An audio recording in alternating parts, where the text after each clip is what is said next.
दोस्तों, कल chief justice of India ने कहा था कि टिप्पणी की थी किसी मामले में कि बहुत सारे लोग कॉकरोच की तरह होते हैं, पैरासाइट्स होते हैं। इनमें से बहुत सारे लोग मीडिया में, सोशल मीडिया में चले जाते हैं। उनकी बात, मैं जर्नलिस्ट हूं इसलिए कह सकता हूं कि उनकी बात कुछ हद तक सही है, क्योंकि मीडिया में, खासकर हिंदी मीडिया में, इस तरह का केस तो है। भयंकर रीजनलिज्म है, भयंकर कास्टिज्म है और भयंकर ग्रुपिज्म है। मैंने कल भी कहा था, आज भी, मैं बिहार का हूं, मैं पहाड़ का हूं, तो मैं अपने अपने लोगों को रखूंगा टाइप, इस तरह की बातें चलती रहती। लेकिन आज सुबह एक अखबार में खबर पढ़ने लगा तो मुझे कल की याद आ गई, चीफ जस्टिस की बात की। उन्होंने कहा था कि एक कॉकरोच की तरह हैं जो कुछ कर नहीं पाते तो आरटीआई एक्टिविस्ट बन जाते हैं या मीडिया या सोशल मीडिया में चले जाते हैं और सवाल उठाते हैं सिस्टम पर। ठीक बात है। आज एक खबर पढ़ने लगा सवेरे सवेरे, तो खबर थी कि भ्रष्टाचार के खिलाफ एक्शन लेते हुए केंद्र सरकार ने भ्रष्टाचार के आरोपों के चलते 2003 बैच की एक आईएएस अधिकारी पद्मा जायसवाल को बर्खास्त कर दिया। अब ये किसी सेवारत आईएएस अधिकारी के खिलाफ इस तरह के सख्त एक्शन का दुर्लभ मामला है।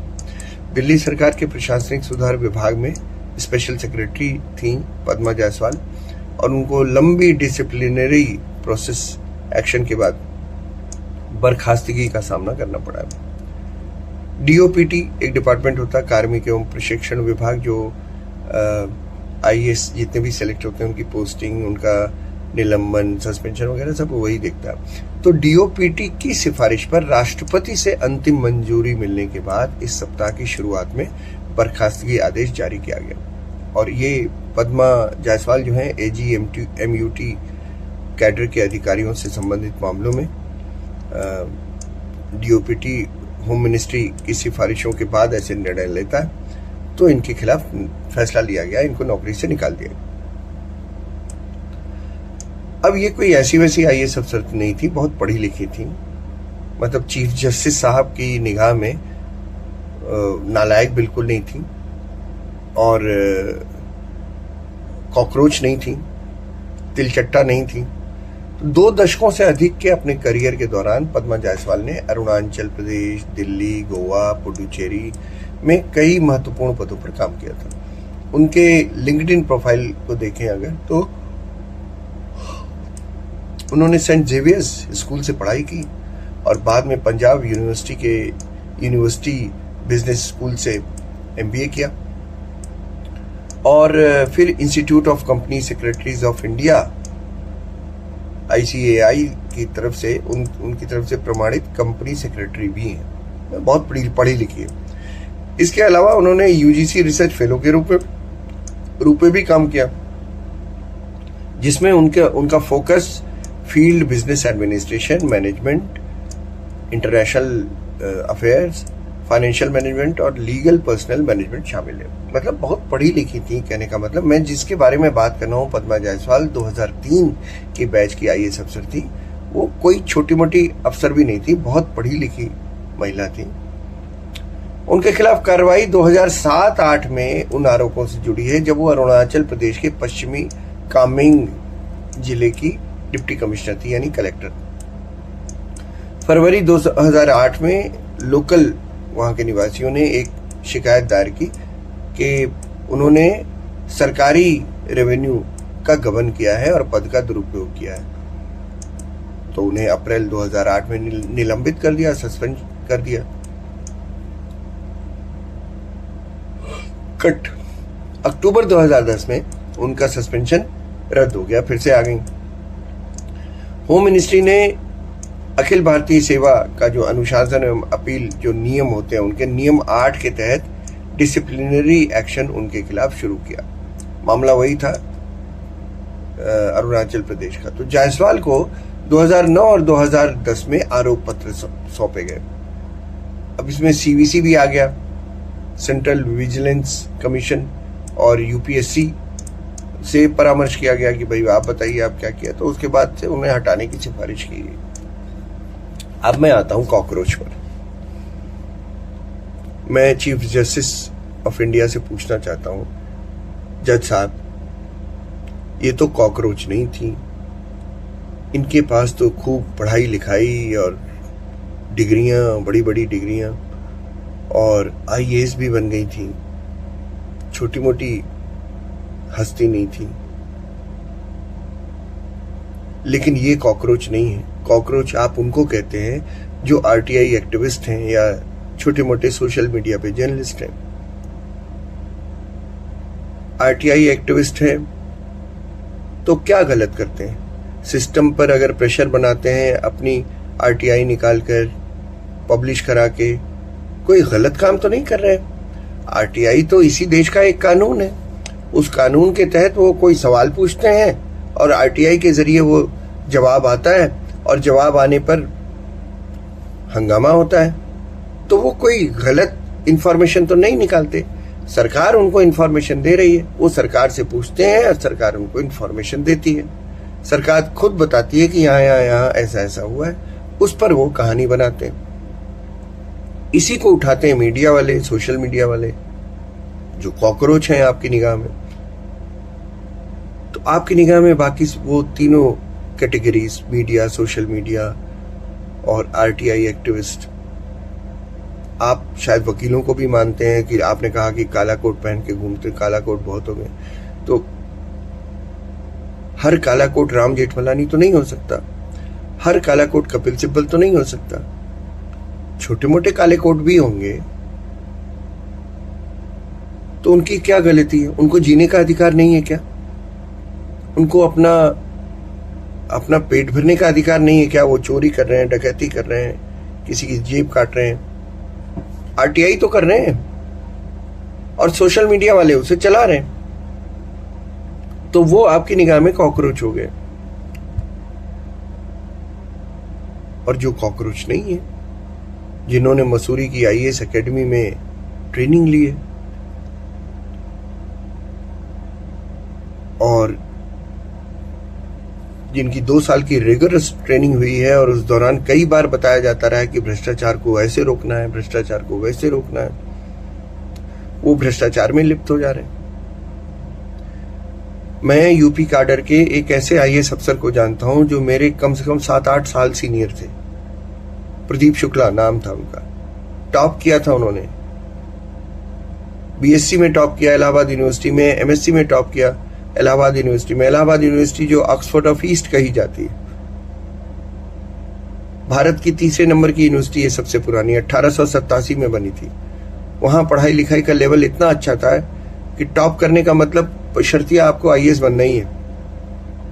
प्रदीप शुक्ला ने आईएएस में भी टॉप किया। फिर क्या हुआ? फिर 20 साल बाद करप्शन के आरोपों में पकड़े गए, सीबीआई ने पकड़ लिया, जेल हुई।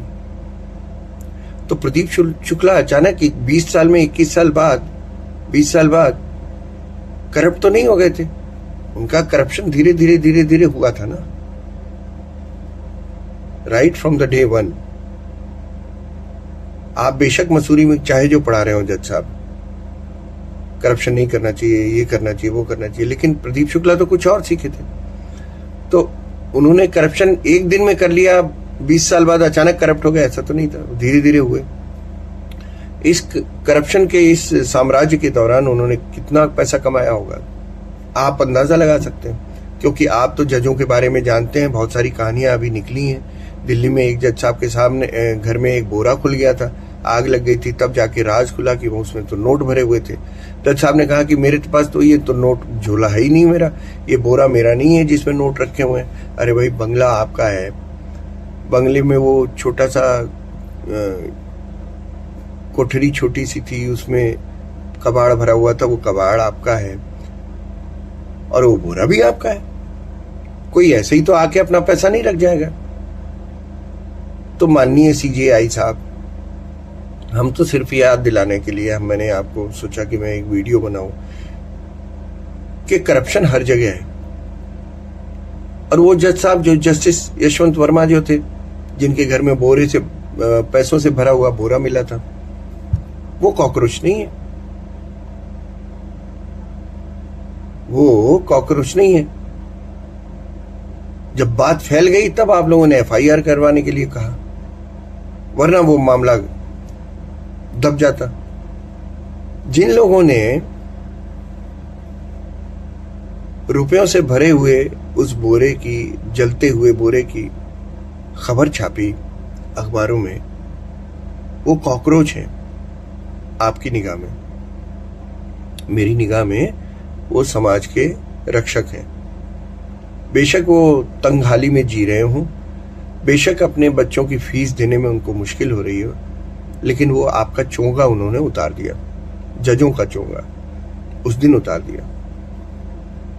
हम लोग तो छोटे शहरों से आए हैं, हम लोग सोचते थे कि कुछ भी हो, हाई कोर्ट और सुप्रीम कोर्ट के जज घूस नहीं लेते, लेकिन उस दिन, जिस दिन यशवंत वर्मा के बारे में वो खबर छपी, उस दिन ये समझ में आ गया, पैसा बहुत बड़ी चीज है। जज साहब कुछ भी करा सकता है। सारी नैतिकताएं ताक पर रखकर आदमी वो काम कर सकता है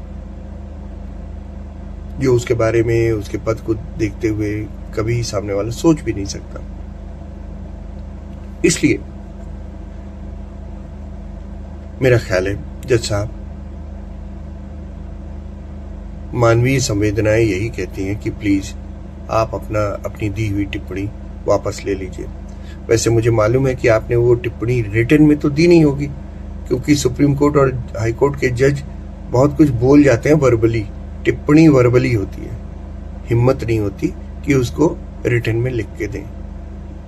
मुझे उम्मीद है कि अपने आदेश में आपने नहीं लिखा होगा, मुझे उम्मीद है, लेकिन एक बयान जारी कर